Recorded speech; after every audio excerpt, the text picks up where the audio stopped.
భద్రాచలంలో ఈ నెల 30న జరగనున్న సీతారామచంద్ర స్వామి కళ్యాణ మహోత్సవం అంగరంగ వైభవంగా జరుగుటకు అధికారులు సర్వం సిద్ధం చేస్తున్నారు.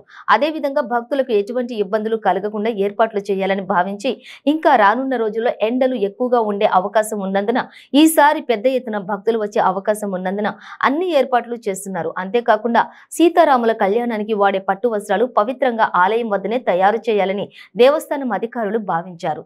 సికింద్రాబాద్ లోని గణపతి దేవాలయం చైర్మన్ రాష్ట్ర పద్మశాలి సంఘం కార్యదర్శి ఎస్ఎస్ జయరాజ్ భద్రాద్రి రామయ్య సన్నిధిలో మగ్గంతో స్వయంగా సీతారాముల పట్టు వస్త్రాలు తయారు చేసి ఇవ్వడానికి ముందుకు వచ్చారు. పద్మశాలీల సహకారంతో అనేక దేవాలయాలకు పట్టు వస్త్రాలు తయారు చేసి అందిస్తున్న వీరు గత ఏడాది నుంచి భద్రాద్రి సీతారాముల కళ్యాణానికి పట్టు వస్త్రాలు ఆలయంలోనే తయారు చేసి అందిస్తున్నారు. ఈ నేపథ్యంలో గత 5 రోజుల క్రితం పొట్టుపోగులకు సికింద్రాబాద్ లో గణపతి దేవాలయంలో మంత్రి తలసాని యాదవ్ ఆధ్వర్యంలో ప్రత్యేక పూజలు నిర్వహించారు.